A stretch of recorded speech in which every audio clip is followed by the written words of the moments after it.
So hello everyone, welcome to another video by Agrimoon. इस video में आपको बताने वाले हैं कि आपको एफसीआई का फॉर्म कैसे फिलअप करना है। जी हाँ, ये फॉर्म आपका रिलीज़ हो चुका है 1 मार्च को ही। थोड़ा सा लेट हो चुके हैं वीडियो बनाने में, कोई बात नहीं। ये आपका पूरा महीना चलने वाला है, फॉर्म कभी भी फिल कर सकते हैं। तो जिन लोगों ने भी अभी तक फॉर्म फिल नहीं किया है तो वीडियो आप लोग इन तक देखते रहिए, आपको मैं सारी इन्फॉर्मेशन दे दूँगा कैसे आपको फॉर्म वगैरह फिल करना है। तो जैसे आप fci.gov.in सर्च करेंगे, सबसे पहले ऑफिशियल वेबसाइट मिलेगी आपको यहाँ ऊपर। उसके बाद आपको सेकेंड नंबर पे फूड कॉर्पोरेशन ऑफ इंडिया की जहाँ पे फॉर्म फिल होगा वो वाली वेबसाइट मिलेगी। तो आपको यहाँ पे क्लिक करना है। यहाँ पे आपको 3 कैटेगरीज दिखेंगी, ठीक है। तो कैटेगरी नंबर 1 पे आपको क्लिक करना है। आप यहाँ पे देख सकते हैं 1 मार्च से लेके और आपका 31 मार्च तक रहने वाला है शाम 4 बजे तक। तो सबसे पहले हम इसको ओपन करेंगे लिंक को। यहाँ पे आपका रजिस्ट्रेशन पेज आ चुका है। तो जितने लोग भी नए यूज़र हैं, आप लोग रजिस्ट्रेशन करना चाहते हैं तो न्यू रजिस्ट्रेशन में क्लिक करना है। आप यहाँ पे डेट वगैरह देख सकते हैं, ठीक है। तो नए यूज़र हैं तो आपको न्यू रजिस्ट्रेशन में क्लिक करना है। जिनके पास पहले से रजिस्ट्रेशन किया हुआ है, आपको लॉगिन आईडी पासवर्ड मिल चुका है, तो आप डायरेक्ट लॉगिन करके जो भी चेंजेस वगैरह होना है वो कर सकते हैं। तो हम नए हैं तो नए पर क्लिक करेंगे। तो आप अब आपका फॉर्म जो है फिलअप होना स्टार्ट हो जाएगा। तो ये बेसिक इन्फॉर्मेशन लगने वाली है इसमें स्टेज नंबर 1 पे। तो यहाँ पे सबसे पहले अपना पहला नाम डालना है, उसको सेकेंड बॉक्स में कंफर्म करना है। फिर उसको मिडिल नेम जिसके नाम में मिडिल नेम है, मिडिल नेम डालना है, उसको कंफर्म करना है। तो आपका लास्ट नेम यहाँ पे डालना है जो आपका सरनेम होता है, और उसको यहाँ पे कंफर्म कर लेता है। तो मैं जल्दी जल्दी उसको फिल कर देता हूँ, फिर आगे बढ़ते हैं। तो यहाँ पे हमने डेमो के लिए ये फर्स्ट नेम एग्री सेलेक्ट कर लिया और लास्ट नेम मून सेलेक्ट कर लिया, मतलब अपने जो वेबसाइट है उसी का नाम सेलेक्ट कर लिया है, एग्री मून, ठीक है। तो नीचे यहाँ पे आपका मोबाइल नंबर मांग रहे हैं और उसको कंफर्म करना है सेकंड वाले बॉक्स में। और थर्ड में मांग रहे हैं अल्टरनेटिव कोई भी मोबाइल नंबर जो आपका रिलेटिव कोई हो या आपके पास सेकेंड 2 सिम हो, उसका भी मोबाइल नंबर डाल सकते हैं। तो हम इसको जल्दी से फिल कर लेते हैं। तो यहाँ पे हमने जो एग्रीमून का हेल्पलाइन नंबर है वो डाल दिया है, और रेफरेंस के लिए आप अपना जो मोबाइल नंबर है वो डालिएगा जहाँ पे आपको मैसेज वगैरह आते रहेंगे, ताकि आपको नोटिफिकेशन मिले जो भी अपडेट वगैरह होता रहे, ठीक है। तो यहाँ पे आपको ईमेल आईडी डालनी है। तो ईमेल आईडी हम अपना ही डाल देते हैं। तो इस वाले बॉक्स में आपको @ के पहले जो भी वर्ड है और नंबर हैं वो डालना है। उसके बाद जो भी आपका डोमेन है जीमेल आईडी के बाद .com, yahoo.com या gmail.com, तो उसको सिलेक्ट करना है। तो यहाँ पे मैं जल्दी से इसको फिल कर लेता हूँ। यहाँ पे हम सेलेक्ट करते हैं @gmail.com, ओके। अब यहाँ पे उस ईमेल आईडी को कंफर्म कर लेना है, और इसके बाद आपको सिक्योरिटी कोड दिया जाता है इनकी तरफ से, तो इसको यहाँ पे फिल करना है। जो भी अपर केस के वर्ड हैं अपर में लिखना है, जो लोअर में है उसको लोअर में लिखना है। तो अगर आपका ये नहीं ले रहा तो यहाँ पे रिफ्रेश करके आप दोबारा से चेक कर सकते हैं। तो ये बेसिक इन्फॉर्मेशन हो गया। अब इसको यहाँ पे सेव नेक्स्ट करते हैं, ठीक है। यहाँ पे आपका मांगेगा कि आर यू श्योर, तो यहाँ पे ओके कर देना है। अगर आपको कोई दिक्कत हो तो आप देख सकते हैं फिर से कैंसिल करके। तो हम श्योर हैं, ओके पे क्लिक करते हैं, आगे बढ़ते हैं। तो सेकेंड नंबर पे ये आपके जो फ़ोटोज़ और सिग्नेचर लगने वाले, तो इसके लिए यहाँ पे गाइडलाइन भी है, आपको मैं दिखा देता हूँ।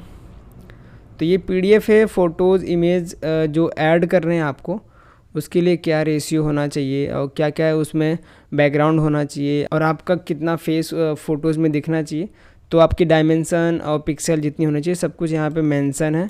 तो इसके अकॉर्डिंग जाके आप अपना फॉर्म वगैरह फिल कर सकते हैं, तभी वहाँ पे वो वेरीफाई होगा, नहीं तो वो रिजेक्ट कर देंगे, वो फ़ोटो आपका नहीं अपलोड हो पाएगा। ऐसे सिग्नेचर के लिए आप देख सकते हैं क्या फ़ाइल की साइज़ होनी चाहिए और कितना उसका डायमेंसन होना चाहिए, ठीक है। JPG फाइल आपको अपलोड करनी है, आपको PDF वगैरह नहीं अपलोड करना है फ़ोटोज़ वगैरह में। वैसे ही आपका थंब अभी 4th या 5th स्टेज में थंब वगैरह लगेगा, तो उसके लिए भी आपको ये चीज़ें रिक्वायर्ड रहेंगी। ऐसे आपका हैंड रिटन डिक्लेरेशन लगता है, उसके लिए भी आप डायमेंसन वगैरह चेक कर सकते हैं, ठीक है। तो चलिए मैं आपको अपलोड करके दिखाता हूँ। मेरे पास एक फ़ोल्डर में फ़ोटोज़ पड़े हुए हैं, तो यहाँ से हम फ़ोटो सिलेक्ट कर लेते हैं। ये हाँ, ये देखिए सक्सेसफुली अपलोड हो चुका है फ़ोटोज़ हमारा। अब सिग्नेचर अपलोड कर लेते हैं। हाँ, ये 9.3 KB की है, इसको सिलेक्ट करते हैं, इसको ओपन करते हैं यहाँ से। ओके, ये डन हो गया। आप यहाँ पे देख सकते हैं दोनों चीज़ें यहाँ पे सक्सेसफुली अपलोड हो चुकी हैं। अब यहाँ पे नेक्स्ट पे क्लिक करते हैं। अब हम आ चुके हैं थर्ड स्टेज। यहाँ पे आपको डिटेल्स वगैरह भरने पड़ेंगे, ठीक है। तो यहाँ पे आपको सबसे पहले पोस्ट सेलेक्ट करना है, कौन से पोस्ट के लिए आप जा रहे हैं। इन पाँचों में से कोई भी पोस्ट आप सिलेक्ट कर सकते हैं। तो मैं यहाँ पे असिस्टेंट जनरल मैनेजर टेक्निकल के लिए अपलोड कर सकता हूँ। यहाँ पे आपकी पोस्ट कोड दिख जाएगी, कौन सी कोड आपको मिली है, ठीक है, कौन सी कोड में आपकी पोस्टिंग है।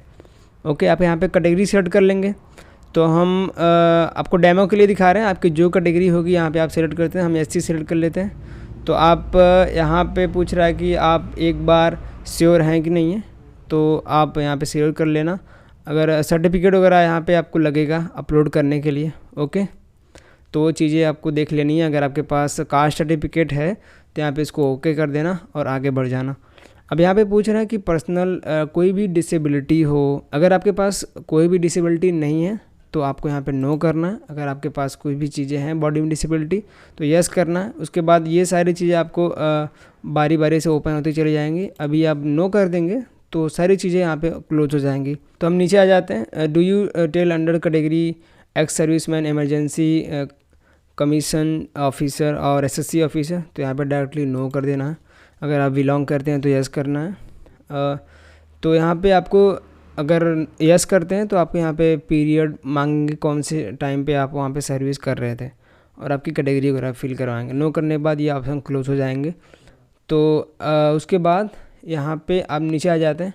Are you department FCI employ, अगर आप एफसीआई में पहले काम कर चुके हैं तो यस करना है, नहीं किया है तो नो करना है। ओके, उसके नीचे एक ऑप्शन मिलता है आपको जो आपका रिलैक्सेशन के लिए जो चीज़ें आपको अपलोड करनी रहेंगी। तो ये स्टार लगा हुआ है यहाँ पे। तो इन्होंने बोला है कि जो भी चीज़ें स्टार में हैं वो मैंडेटरी फिल करनी है, ठीक है, तो इसको यस करना है। नीचे यहाँ पे आपको चीज़ें ओपन हो जाएंगे जिसमें आपके डॉक्यूमेंट नंबर, मतलब कि जो आपका कास्ट सर्टिफिकेट रहता है उसमें आपका डॉक्यूमेंट नंबर मिल जाएगा। जो भी चीज़ें रहती हैं वो फिल कर लेना, और कब आपने उसको बनवाया था वो डेट डाल देना, और कौन सी स्टेट के द्वारा ऑथराइज्ड है, यूपी गवर्नमेंट, महाराष्ट्र गवर्नमेंट, जितने भी जो भी स्टेट में रहते हैं वहाँ की स्टेट का नाम डाल देना, उस गवर्नमेंट के द्वारा ऑथराइज्ड है। ओके, उसके बाद कास्ट सर्टिफिकेट डाल देना। अगर आपके पास कोई डिसेबिलिटी का सर्टिफिकेट है, कोई भी चीज़ें हों आप जिससे आप रिलैक्सेशन ले सकते हैं, वहाँ पे कुछ परसेंट वहाँ पे फ़ायदा ले सकते हैं, तो सारे डॉक्यूमेंट्स वगैरह अपलोड कर देना। अगर आपके पास एक ही है तो एक ही अपलोड कर देना। तो मैं यहाँ पे रेंडमली कोई भी नंबर सेलेक्ट कर लेता हूँ आपको दिखाने के लिए। तो मैंने यहाँ पे जो ऐसे ही डाल दिए डेमो के लिए। नीचे आते हैं, यहाँ पे आपको दिया गया है कि the candidate agrees to disclose his personal detail including score, ranking obtain in recruitment examination to NCS पोर्टल। यहाँ पे पूछना कि आप अपना स्कोर जो है डिसेबल करना चाहते हैं, मतलब छुपाना चाहते हैं, नहीं दिखाना चाहते हैं। अगर यस है तो यस डालिए, नो है तो नो डालिए। मैं यहाँ पे नो डाल देता हूँ। उसके बाद अगर आप माइनॉरिटी रिलीजन में आते हैं तो माइनॉरिटी कम्युनिटी में आते हैं तो यस करिए, नहीं तो नो। यहाँ पे मैं नोट कर देता हूँ। तो यहाँ पे अगर आप यस करते हैं तो आपके लिए यहाँ पे जितने ऑप्शन खुल जाएंगे। अगर आप बुद्धिस्ट में हैं, क्रिश्चियन हैं, जैन हैं, मुस्लिम हैं, तो आप इसको यस करके अपनी जो कम्युनिटी है वहाँ पे डाल सकते हैं। तो हम हिंदू में आते हैं तो इसको नो करेंगे। तो उसके बाद यहाँ पे आपको नेशनैलिटी डालनी है, तो इंडिया यहाँ पे सेलेक्ट करना है, और अपना स्टेट सेलेक्ट करना है, कौन सी स्टेट में आता है। तो मैं यहाँ पे यूपी सेलेक्ट कर देता हूँ। तो उसके बाद सेंटर ऑफ एग्जामिनेशन, अगर आप जो भी स्टेट चुनेंगे वहाँ की जो मेन राजधानी है वहाँ पे आपका सेंटर लगने वाला है। तो हर एक स्टेट में एक ही शायद ये लोग सेंटर दे रहे हैं, ठीक है, तो इसको ध्यान से सिलेक्ट करना। उसके बाद अपना डेट ऑफ बर्थ यहाँ पे मैं कुछ भी डाल देता हूँ आपको जस्ट दिखाने के लिए। ओके, तो आगे बढ़ते हैं। आप यहाँ पे अपना जेंडर डाल देना, ठीक है। तो जेंडर डालने के बाद हैव यू ट्विंस ब्रदर, आपके पास कोई जुड़वा भाई बहन हो तो यस कर देना, नहीं है तो नो कर देना। नो करने के बाद उसका नाम वगैरह नहीं पूछा जाएगा। अगर आप यस करते हैं तो उनका नाम वगैरह लिखना पड़ेगा, उनका जेंडर लिखना पड़ेगा, ठीक है। उसके बाद आपका स्टेटस पूछेंगे कि आप मैरिड हैं, अनमैरिड हैं, और कोई गर्ल्स वगैरह भर रही हैं तो आप डाल सकते हैं, नहीं तो अनमैरिड डाल सकते हैं। ओके, तो यहाँ पे आप फादर का नाम डाल देना, तो मैं कुछ भी डाल देता हूँ ऐसे। मदर का नाम भी डालना है, आप यहाँ पे अपना मदर का नाम फिल करना है। अगर आप शादीशुदा हैं तो अपने पत्नी वगैरह का नाम डाल सकते हैं। उसके बाद यहाँ पे आपका एड्रेस मांग रहे हैं, तो 3 एड्रेस दिया गया है। आपका पहले ग्राम लिख देना, फिर पोस्ट लिख देना, फिर तालुका और जो डिस्ट्रिक्ट वगैरह का नाम है वो डाल देना। तो यहाँ पे मैं कुछ भी XYZ डाल देता हूँ, ठीक है, आपको जस्ट दिखाने के लिए। अपना एड्रेस प्रॉपर डाल देना। डिस्ट्रिक्ट का नाम पूछ रहा है तो डिस्ट्रिक्ट डाल देना, और उसके बाद अपना स्टेट सेलेक्ट कर देना। ओके, तो यहाँ पे पिन कोड मांग रहा है तो आप पिन कोड डाल देना।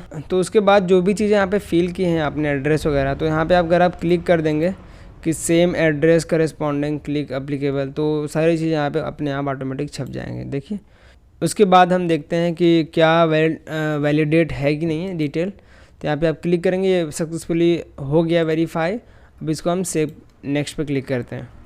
ओके, अब आ गए हैं थर्ड स्टेज पे। हम लोग डिटेल्स वगैरह मांग रहे हैं, आपकी क्वालिफ़िकेशन और एक्सपीरियंस वगैरह, ठीक है।